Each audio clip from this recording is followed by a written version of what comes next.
So, hello everyone. We're excited to have our Q&A today with Sara Wiseman, the author of Your Psychic Child, How to Raise Intuitive and Spiritually Gifted Children of All Ages.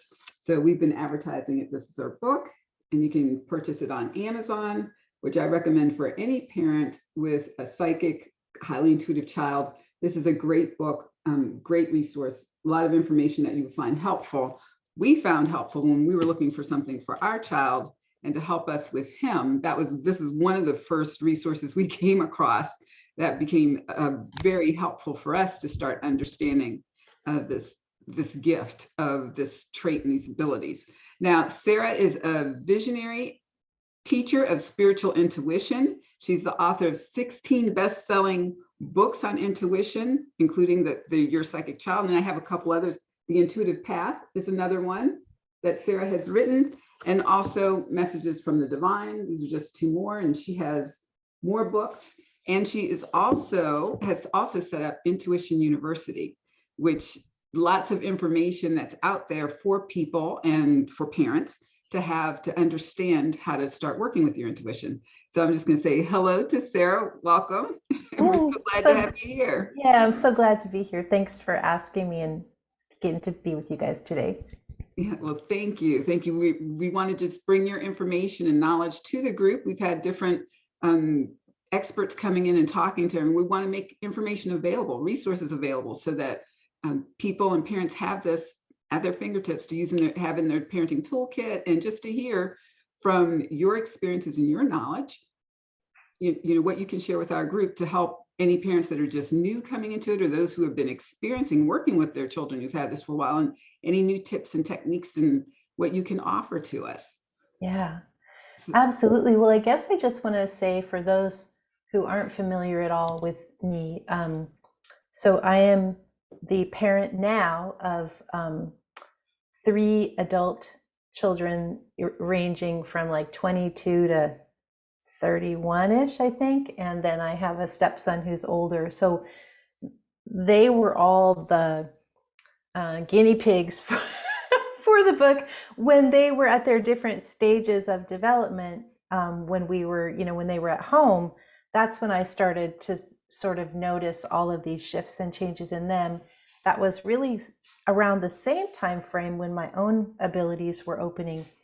And so it was really interesting to see like what was happening in me, and then noticing what was happening for them developmentally, and then kind of experimenting with, can I work with them? Is it okay to work with them? Are they interested? And how do we have to move, like how you might work as an adult in intuition? How do you translate that for a child? So, and then I guess my next piece would be, even though as children they were all super gifted, they weren't necessarily that interested in going further. But now that they're 22 and beyond, they're like totally into it. And they're like, Mom, how do you do this? It's like they had it, they rejected it, and now they're back. So it's going to be exciting to see where that goes or where that doesn't go. But it's just an interesting process of growth over time.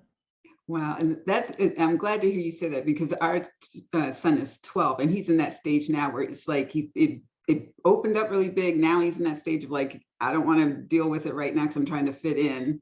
And so we keep telling him it's not going to go away. It will come back. You'll have to work with it later. It's just going to be when you're ready, when it's the time.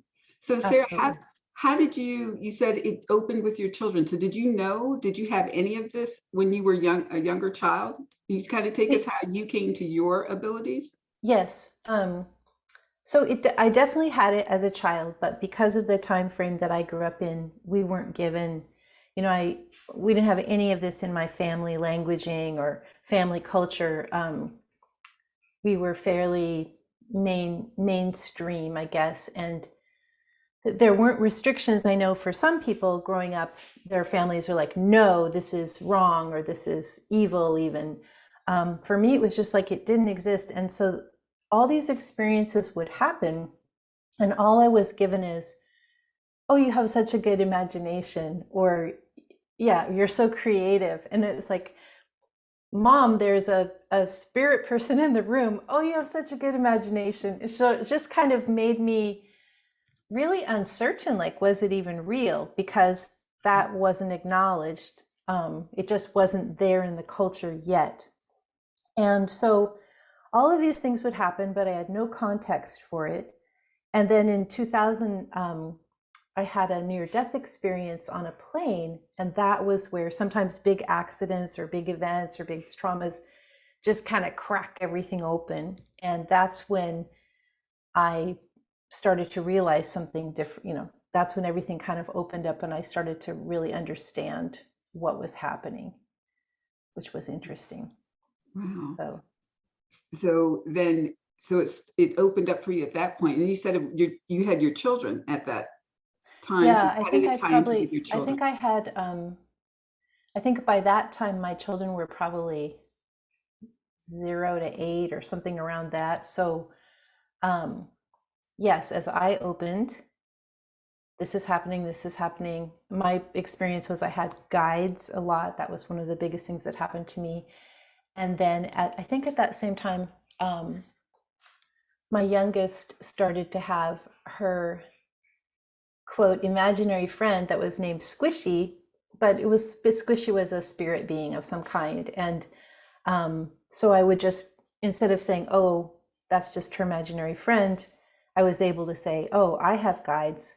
I wonder if this is a guide for her too. Like, what is this being? And so, again, that idea of translating how an adult might see it to how a child might perceive it and the language they might use to describe it.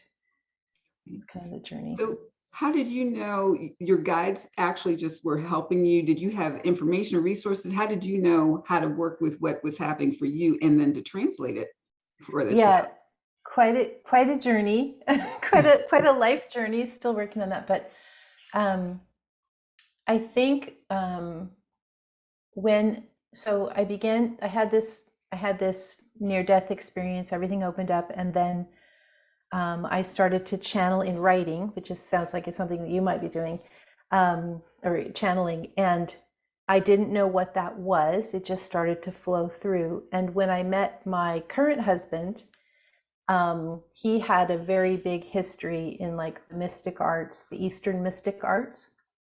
And I finally disclosed to him that this experience was happening. I would sit there and this channeling would come through. And I said, I think I might be going crazy. I don't know what this is. And he said, oh, you're channeling. And then that gave me the word to go.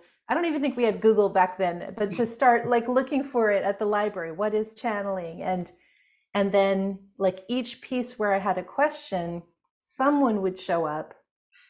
This was before Google and internet. I mean, internet was there, but it was before the big access.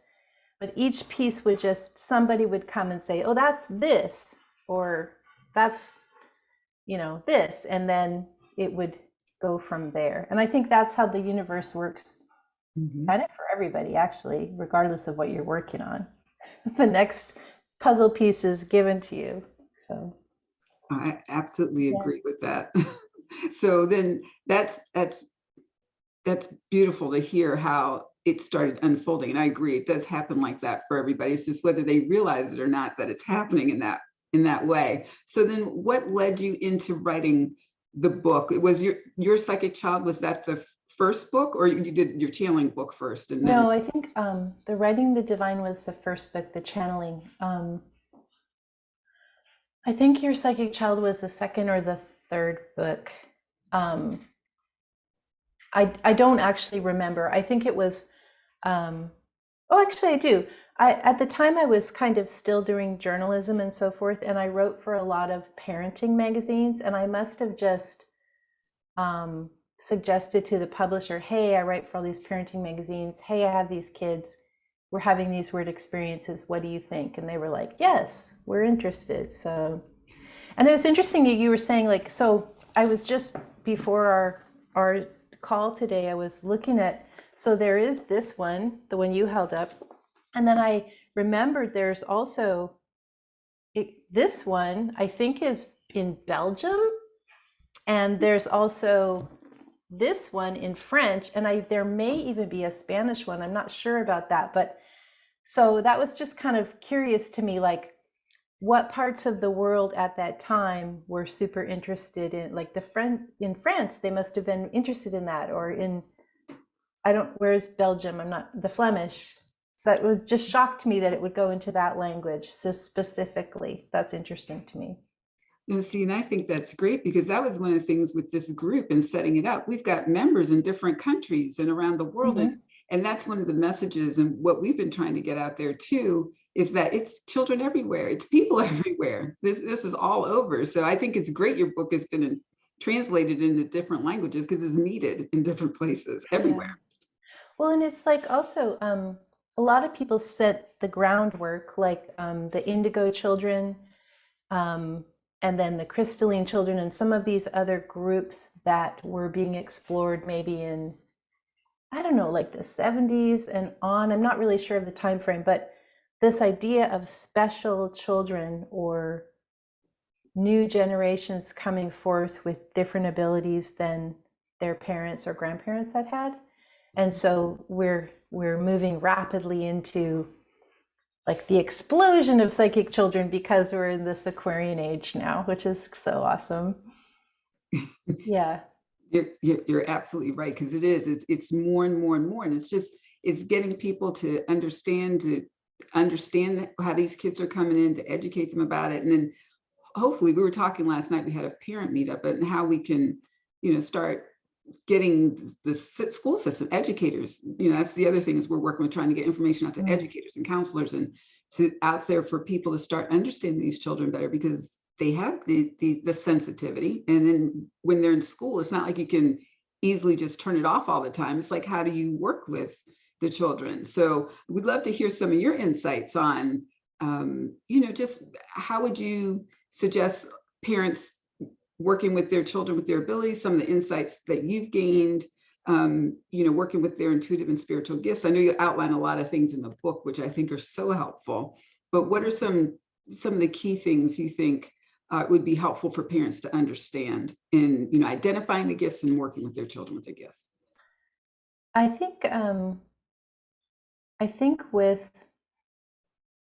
identifying the gifts can be,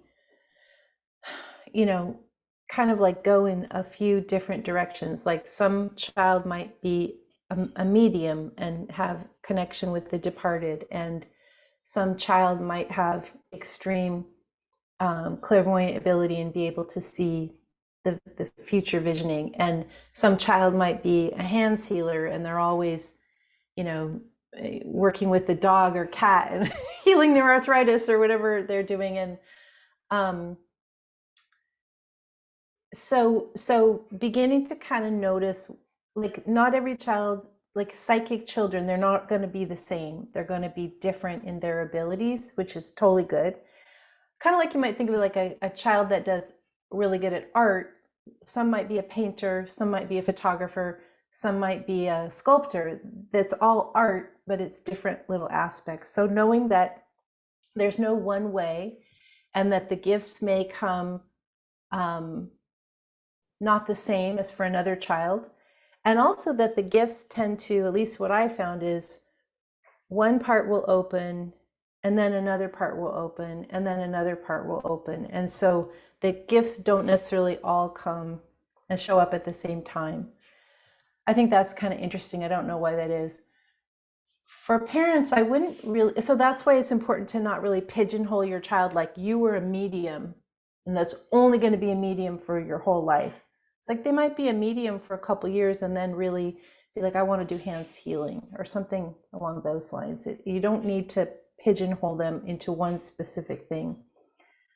I felt like the things that kids benefit from most if they're psychic or sensitive is this really free, nature-based, pet-based, music-based, um, art-based, like anything creative or free, and also having a very relaxed schedule so that it's the opposite of what's offered in school sports activities schedule where you're hit the ground running from 6 a.m. until 9 p.m. That's not going to work for the sensitive child. They need these big expanses of downtime to kind of be with themselves and relax themselves. Yeah, and so I think like what interests me a lot is reading about like some schools where they create like a cozy calm down place in the classroom with like sensory things, or a school where you'd have a child listening to music on a headphones, like not popular music, but like classical or world music, you know, just something they can vibe with. And so it's hard. You've got a giant classroom full of kids, and I don't know. It's the system is not working for the new generation. So that's a bigger question, perhaps. And you're absolutely right, because we actually, with our son, and he's in middle school now, he's in 7th grade, but we've actually changed him. We were talking about this last night, not being afraid to change the environment for your child if it's not meeting their needs, and really supportive of them, because right now their self-esteem is developing, and just how they're going to connect with the world and themselves is dependent on how the environment, how it helps them to support themselves. But we recently moved our son to a school that has just what you said, Sarah, where he has much more expansive downtime. I can tell such a difference in his energy. Before, when he was in the traditional school system, like he would get overstimulated with sounds and energies and all the movement in the classrooms. And sometimes he'd have to wear headphones just to kind of cut down some of the distractions. He doesn't need any of that now in this new school. And his energy has just changed. He's more relaxed and he feels more comfortable, but it's a different kind of an environment. And I can see the difference in what you're talking about. You know, you think the traditional school system may work, but they do need that downtime. He's changed a lot, and he's come more settled into himself and just opening up in different ways. Yeah, absolutely. That's so wise to be able to not be to go with the cultural norm of like, oh, you have to stay here, just to allow that space.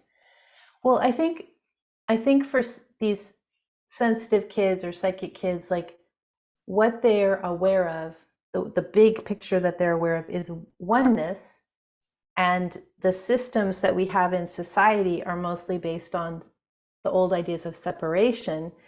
And so just like if you were looking for one guiding principle, it's the interconnection and the oneness of everything. And that's what the child is sensing and knows is their truth. Like these are the newly evolved humans coming forward. They don't have these old ideas of separation.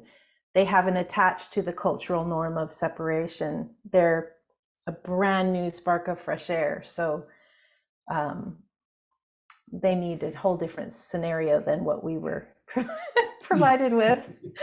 So, oh my gosh. And like you just like, it's not that childhood can be free from the everyday traumas of, you know, what's that game that where you throw the ball really hard at each other? Dodgeball. Okay.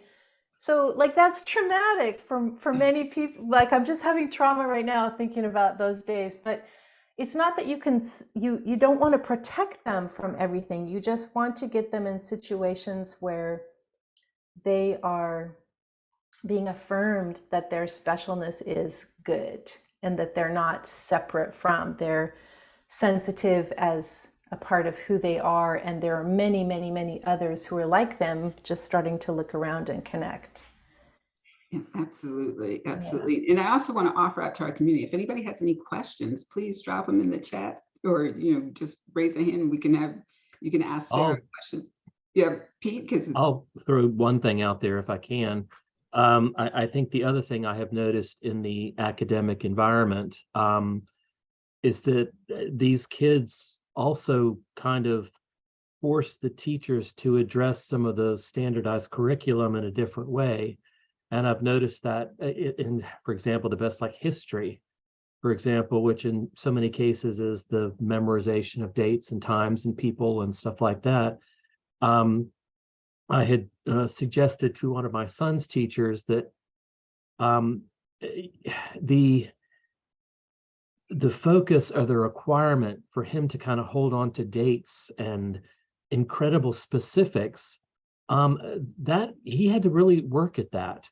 But I said, you know what, can you tie it to an emotion of some sort? Like, can you imagine what this general felt like as he was standing on the field about to go out? So if, you know, she made an effort to kind of tie it into a bigger, almost storytelling, and amidst that storytelling, because that they respond to these emotions, we know that. And so when history became less about reciting and, you know, you have to remember and here's the points of the outline, it I saw, and in fact a couple of the teachers were their classes were more engaged because it was more of a story, and that along with that story they can hang these dates and these things off of that because there's emotions and that roller coaster in the story. So to me, that's where I think this is another challenge that so many of these teachers have, particularly some that have been in the system a long time. You know, some of the newer teachers they're willing to take that experiment, but you know, we have some teachers that have been in the system for 30 years and they have lessons plans that are 30 years old also, and it makes it a bit of a challenge. Frankly, those are the ones I've had the most challenges with. So I think some of the younger teachers, as you know, I always say, in my humble opinion, here's what I think might help. And when I'm talking to them, and so many of the younger ones are willing to kind of make that leap. And I said, you know, somehow just turn it into a story and hang the dates off of it, or hang the specifics off of it.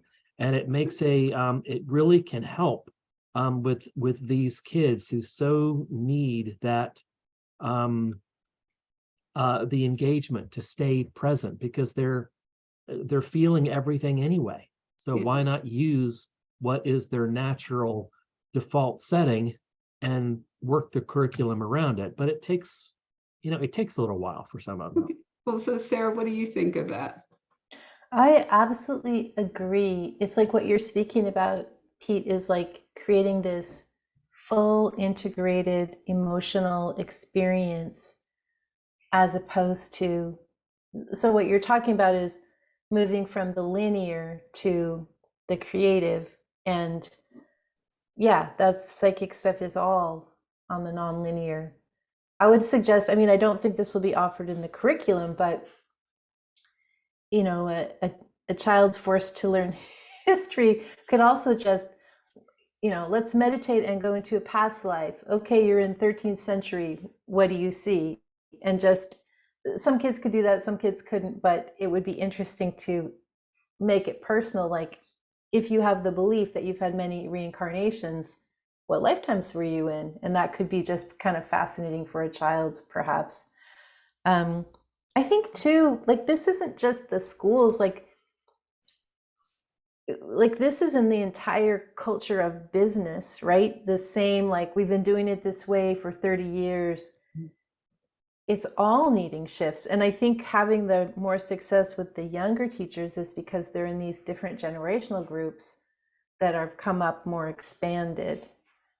So it's making more sense to them what you're saying. Yeah. Yeah. And I love what you just said, Sarah, about like if you could tie it to if they were in the type of environments where you could actually do that, like to a past life, if you had somebody that would actually have those kind of conversations, kids could learn because they could relate to that, and they would learn it, you know, and pull in their experiences and be able to tie it. And it would make a big difference for these children. And just, you know, being able to embrace and learn the way that fits for them and works for them, because they have a much more intuitive way of learning versus, you know, just like you're saying, that linear way. And it's a different way of thinking. And so some of these kids get, you know, misdiagnosed, or they get classified differently, and it's not necessarily the case. It's knowing how to work with them. Yeah, I think, I mean, I'm not an educator and I'm not a medical professional at all, but I do see this problem of misdiagnosing, and, you know, they're just sensitive. They're just taking everything in, or they are neurodivergent in the best possible gifted way, And then, like you said, it just crashes their self-esteem and they think there's something wrong. And it's like, no, there's something right with you. You're tuned in and turned on more. You're activated. But we haven't caught up to that, in the bigger picture yet. So Sarah, what do you think? What are some of the best ways? Because we know outside the home environment is always like setting the foundation. What's some of the best ways that parents can help their child, to really accept and ground their gifts, to really work with them? We have to send them out into the world. And they're going to be sent off to school. But if they get that foundation at home, what are some of the suggestions you have for parents to really help their children embrace it and Yeah, work? I think the number one thing is keeping their schedule really relaxed so that they don't have something every day after school, or even most days. Maybe they have something once or twice a week after school at the like going to school. That's plenty. If you and I had to do going to school and then we had to go to soccer and then we had to go to singing, whatever, we'd just be like, how can I get through? I can't do it anymore. It's too much. So even though there's pressure from peers, probably just relaxing, taking your kid out of stuff. That whole idea of, you have to be the specialist in order to get into college. I think that is doing a big flip, and that's not really what people are looking for. They're looking for the integrated, interesting, curious person now. So creating the downtime, that would be the first thing. And then the second thing would probably be taking the pressure off the idea that your kid is psychic. Like, they may be incredibly psychic, but they're also just a child or a teen or whatever they are. And so you really need to work with the whole emotional person: self-esteem, confidence, courage, how to deal with rough emotions, how to deal with the world. You just have to help them learn how to manage their emotions. Because no matter what upbringing we're giving them, the most gentle, beautiful way, the world is gonna, be rougher. And so they've got to figure out a system to work that out. And then I feel like the psychic stuff, the book talks about there's this sweet spot from about when they start to talk to about age 12. Unfortunately, your son's probably going to disappear from you for a while psychically, but maybe not. But there's this sweet spot where you can do like little meditation games, or you can have, draw attention to different things. And so the more you educate yourself, and I would suggest if you have a psychic child, you're most definitely a psychic parent.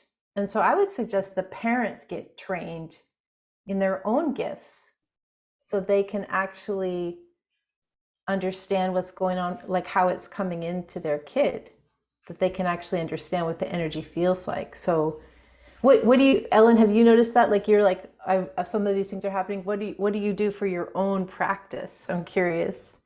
So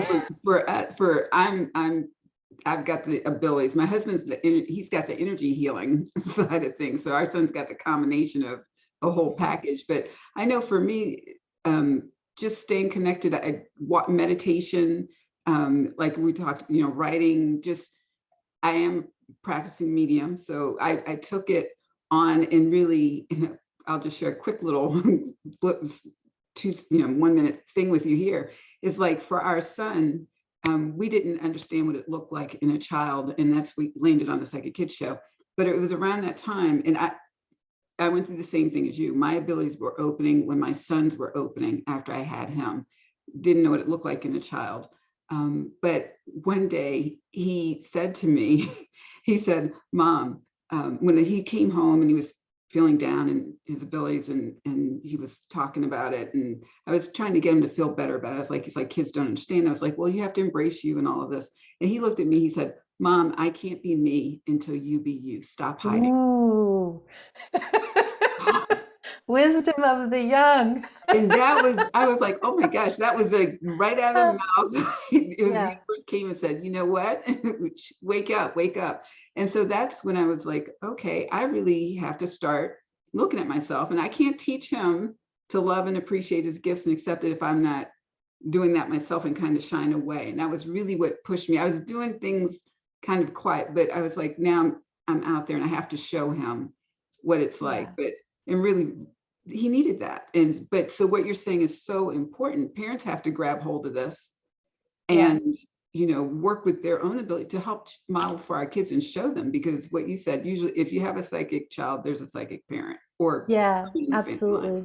Yeah, I used to come across years ago, there were some like psychic camp, not like after school camps for kids.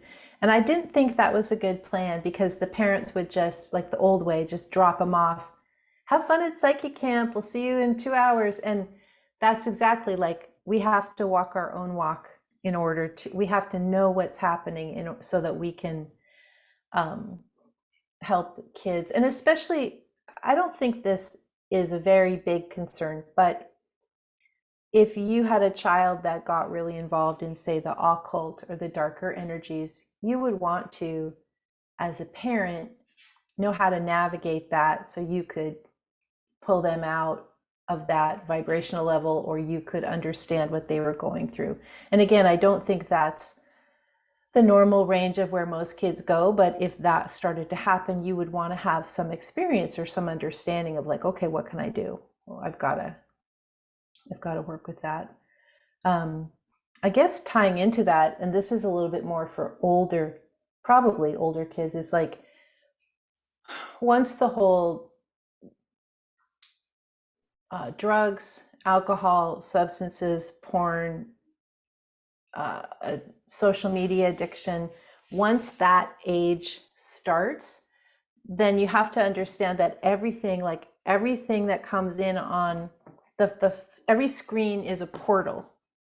And so if you have this very open child, you need to understand that it's not just images coming through, it could be beings or energies and all this kind of thing. And you have to help them be aware that,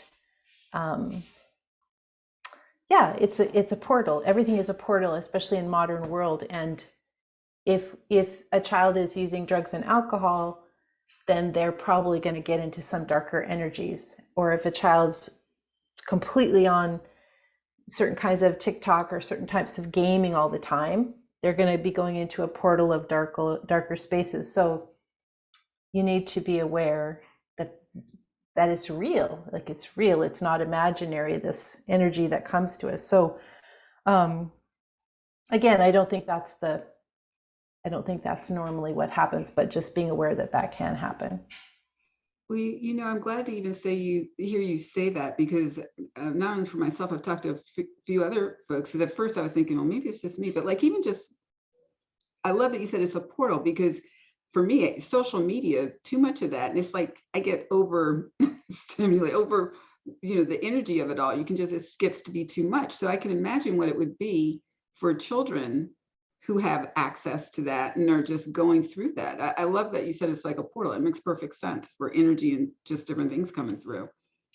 Yeah, and it's not like, if you were receiving, say you could watch TikTok and every TikTok was the most sacred, holy, high vibrational energy ever, you'd take that in and you'd feel amazing. You'd feel fantastic. It's just that so much of what's there is this lower vibration stuff. And so it's just like these kids, or even us, are just like these sponges to all of it. And it just isn't. It's like you have to just continually being aware of what you're allowing in. I do want to say one thing that is good about the phones. I'm holding up my phone going, I think I have an iPhone 4 still. It's so embarrassing. I don't even have anything current. But anyway, pretend it's a fancy. So the entire idea of smartphones has allowed these generations from, say, sort of younger millennial to now, to have this sense of instant telepathy. They understand they can immediately connect to a friend or whoever they want through their mind.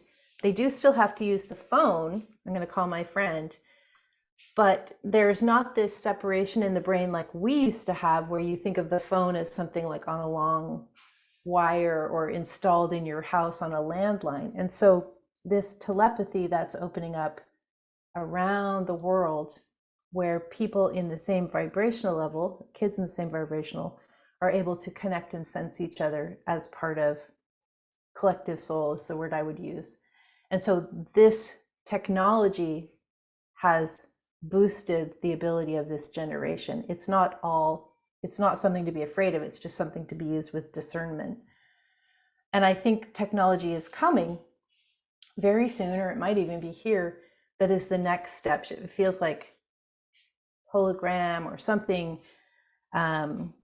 This idea of we lose the belief that we have to be together in person to connect. We understand it's all of a soul connection that we can make at any time. So that's what's coming. It's just not here quite yet. Wow. So that's good. So what suggestions do you have, Sarah, for helping the children manage, technology as a portal? What have you noticed or you've gone through with your own kids? I think, I never put limits on. I guess I would say we never had gaming in our house. We just didn't have that. But I never put limits on what they were watching. And then I would notice their behavior, like, are they happy? Are they stress-free? And then if there was a behavior or shift, like they're really cranky, they're unhappy, I would sort of check in with them, like, what are you watching? Who are you hanging out with? That was a little bit earlier when technology was less available to kids. So I think probably now I would be super strict. Actually, I would have all the parent controls on, like only negative G rated for everyone, but just to kind of help them mature in themselves before they get exposed to stuff they don't need to see. Yeah. We agree too. We just recently gave our son, he got a phone for Christmas, but he's got every parent control and he has no access to internet, and we've limited things just to make sure that we, like you said, the energy of what kids have access to when they have unlimited, they can get to a lot of things. Yeah. So I just we had some others come in. If you have any questions for Sarah, just raise your hand or drop them in the chat. She's answering any questions too from parents, so please let us know. But Sarah, so you said for your children's abilities, they were opened and they went kind of, went quiet like they can do, and then they come back up. What did you notice change? Did you notice your children started with one level of abilities and then how it may have changed into something else? What was the progression that you noticed, since you've had 4 different kids? I'm sure it was 4 different ways of it opening or changing. I won't speak too much to my stepson because I'm not in a huge, I'm not super, he lives far away, so I'm not quite sure what's going on with him right at the moment. But my oldest has deep empathic emotional intelligence and complete clairvoyance. And I don't think she had that. I think she was probably the least showing up younger. So that was sort of a little bit more unnoticed, and then it's very pronounced now. My middle is, I don't know, the 2 younger ones. So interestingly, the 2 ones where, so I had the 2 older, they were all in sports and all that stuff. The 2 younger, I took them out of everything and they just ran around in the country. Those are the ones where it's just like it's the marker of what they are. So I'm not sure, or maybe I was a different kind of parent to youngers. I'm not sure, but I don't know. That's a really good question. I think I'd have to think on that a little bit more to give a better answer. No, So. but I think that's such a good point, though, that you brought up. The reason why I asked to kind of point that out a little bit is because parents may not realize that how their gifts can change from when they're young, and that it could turn into something different. And to be open to that and to look at that. Don't pigeonhole and think that it's always going to be just one way, that it can show up differently Yeah. later on. Yeah, I think having music in the house, not necessarily like you make your child play piano or be in a band, but having music on, all different kinds of music all the time, because music is an emotional language and music is also a journeying language.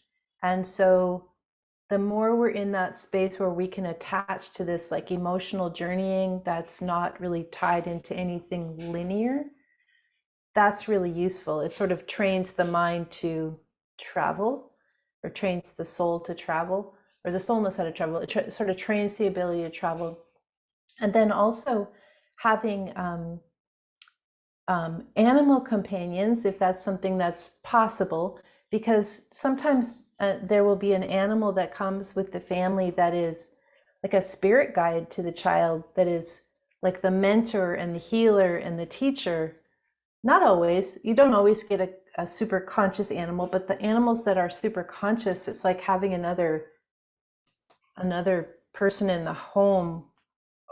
Yeah, and so creating that connection is super useful. The teaching of empathy and care and so forth.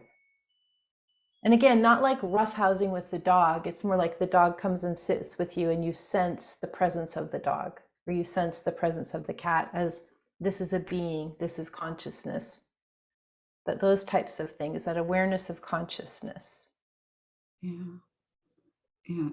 I think that's beautiful, because I know when we had our dogs, when our son was younger, he used to always be able to tap in and tell us what the dog was thinking and what the dog needed. And he would talk to us like he was talking, especially when he was young, like he was talking to the dog. But he just always has this great communication with nature and with animals. And you can really see that. So I think what you said, it's true. And, Yeah. and he always wants a pet around. For that Well, I connection. mean, definitely humans are not the only species on the planet, right? Like we're so egoic to think like we just need human companions. We need the trees to communicate with. We need the animal world. We need everything to make us whole. To make us whole. Yeah. Yeah. Wow.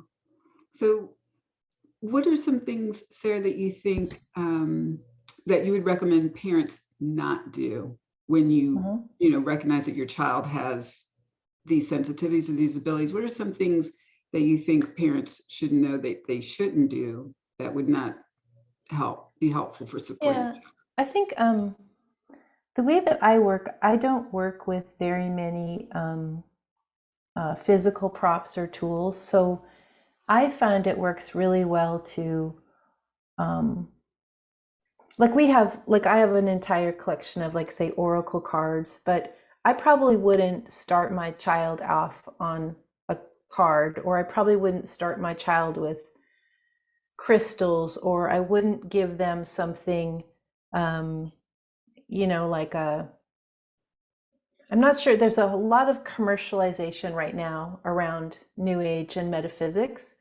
And I would be very careful to provide objects or stuff that you buy. Um, and maybe you have a child that's really attached or attracted to crystals. So that's a different category. But if your child's kind of like, okay, they're cool, but I'm not like getting the information from crystals, I would probably be very careful about what props or tools I gave them, and instead just have them work on their awareness.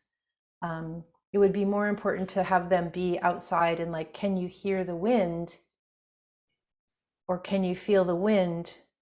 Versus go pull a card for me. It's just like you want to get that bigger awareness before you hone it down to something more tool based. That's my feeling. And I like that. That's very good advice. Let's see. We have Rita has her hand raised. Rita, you can unmute yourself.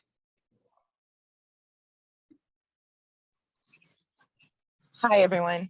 I just had a question on why you wouldn't recommend any of the tools that are out there, because a lot of it is based on intention.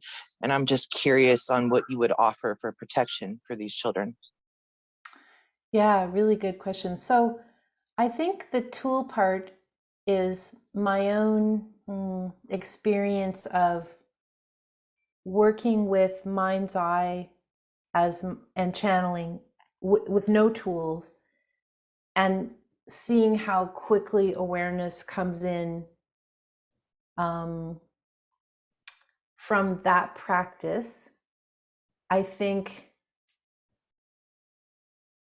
so I'm just going to stick with that. That's just been my experience. I just find that everything we need is within us completely, or it's in the outer natural world of synchronicities or events, or it's like I don't think we need a whole lot of extra. That's my feeling. For protection, that's very interesting, because my protection that I work with and that I helped my kids work with is working with the guides and always having a guide with you. And so I think in the book it talks about, like, some of the things for my youngest daughter, who was pretty little at that time, I would just have her call in her angels or say, like, angels come to me. For the older ones, I would teach them how to work with and discover their spirit guides.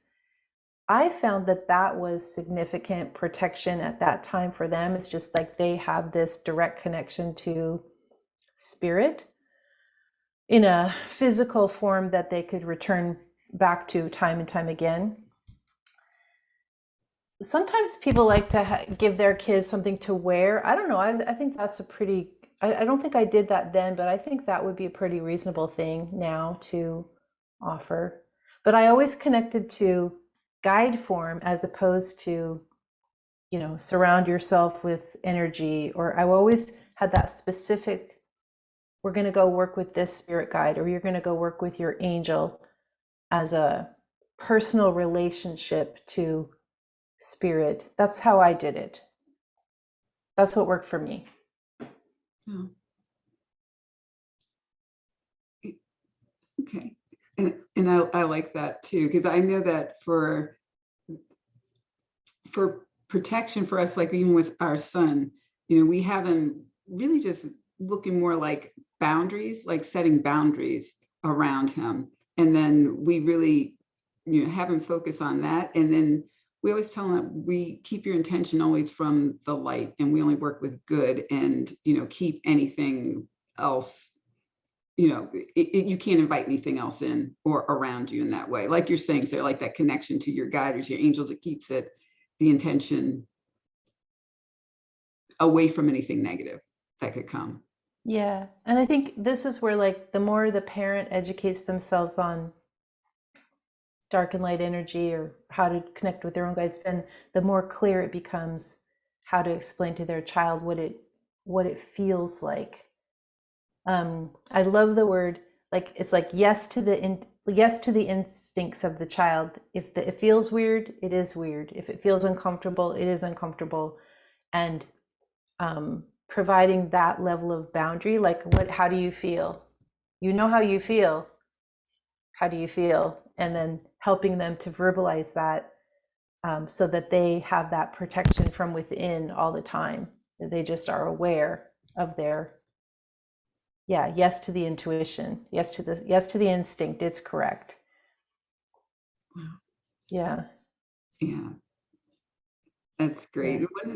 One of the things, we actually had a parent meetup last night, and one of the things we were talking about, and I threw out, is like keeping an intuition journal, like, keeping something, because and more kids can validate, like you're saying, how do you feel, and they can validate and then know that what they're feeling and sensing is true, or there's some validity to it, the more it grows in them. But not just for kids, parents too. It's such a good thing, that a helpful tool to know that you're on the right path with everything, and just trust yourself, trust what you're getting.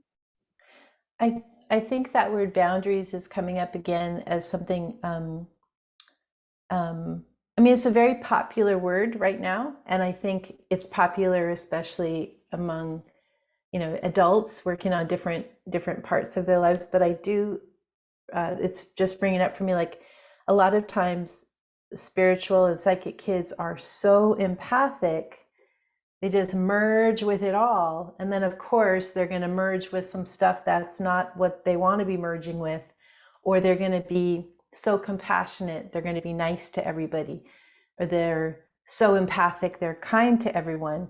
And so teaching that not everyone's going to have their level of awareness. It's okay. It's not someone's fault to not have a certain level of awareness. It's just where they're at.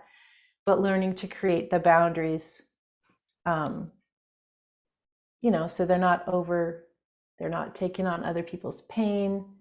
They're not trying to solve other people's problems. They're not trying to fix things, because that's what they want to, the empaths want to go in and like heal the world. It's like, yes, and you got to just keep that boundary going. So that's a life skill to be, because you're not only training your kids in their intuitive abilities, they're training them in their life health, how to make their way in the world, which is not necessarily going to be so inviting. So we have to train them both ways. Absolutely. Absolutely. And, I encourage everyone that your book, because even at the back, you have one of the things that you did, and I love, and I've looked at lots of different books, but you break down by the age groups of what to expect for each age range. And that's very powerful for empowering for parents too, to know that what kind of like normal at different stages, what you're going to experience. That, and just how you break everything down and talk about the different forms, like what you were saying, whether it's channeling or mediumship, or how it can come through the child, and given some good explanations of all that. And I think, like what you said, the more parents educate themselves and you can develop your vocabulary, your common vocabulary between the two of you, it helps with the child being able to talk and explain things. So the way you've laid everything out in the book I think is really, really powerful and really wonderful. Thank you. I wanted to add that just as our kids are developing at certain places, like we as adults are also going through our same stages of development. So recently I've noticed I've been working a lot with people like in their 70s and above. And there's this, which I did not really, I don't know, I just am open to whoever wants to work with me, but there's this renaissance of almost like awareness popping up in that 70 and over group, which I did not expect. This increased openness to all of this stuff, almost like that generation is getting activated right now. So especially if like there's grandparents and you think, they'll never get it, they don't understand what we're doing, and then suddenly like that person starts to become awakened, and then suddenly there's this place of commonality that you could possibly share more. So don't give up on just because somebody's not into it now doesn't mean they're not going to have awakening or activation of some kind, because the whole world is opening up. Thank goodness. Thank goodness. Finally. Better for all the kids, for everybody. These really young this intuitive generation coming in, that's continuing to come in. Yeah. So Sarah, tell us, because I know we're getting close to, tell us some of what you're working on now. So, and what just your plans, and people can follow you at your website, which is on the flyer we put out, but tell us some of what you're doing now. I have a ton of self-study courses. I think I have a lot that people can just take. They're low cost. And so if you want to dive into like past lives or mediumship or whatever, you can kind of see what you think there.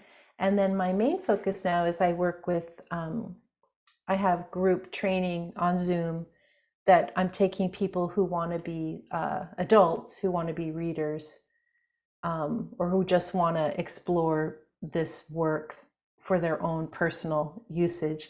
I am working with adults right now, and maybe I think that there is soon going to be a time when I'm going to be working with more like Gen Z as my main focus, but that we're not quite there yet. But I think that's what's coming next. Okay. Okay. Well, good. Well, everybody you can follow Sara on her website, sarawiseman.com. like I said, pick up, your psychic child. This is an excellent resource to have good information. And then I mentioned too, the intuitive path. This one is really good. And her messages from the divine, and all her other books, just good information. So Sarah, I'm going to leave the last words of like any other tips or advice or anything you would want to, last parting comments you want to give to parents. I have a free mini course that's pretty interesting called The Magic of Blind Readings that's on the website. So people could just sample and see what it takes you through. You answer the question without knowing what the question is, and then you are shocked at how accurate you are because we're all intuitive. It's pretty fun little mini course. And I'm just really honor you guys for being aware of this new generation coming forward and working to mentor this group and help support them as they come in to change the world, basically. So it's very exciting. It's very exciting. Yeah, and the best way that we felt we could do is by helping to give information and bring experts like you to the parents, because like you said, it starts with the parents. You've got to understand to be able to recognize that in these children and then be able to give them the support that they need. So that's why, and now it's becoming so much more, out there, like you're saying, just it's prevalent so much. Your book came out, Your Psychic Child, was like in 2010. So it's been out for a while, and it's just making people aware that there are resources that they have access to that's going to be very helpful for managing these wonderful, amazing kids that are coming in now. So great. Well, thank you so much for having me. It was a delight to be with you today. Yeah, and thank you so much, Sarah. Thank you so much for coming and talking to everyone here. So we really appreciate it, and you sharing your knowledge and expertise. Good, thank you. Mhm.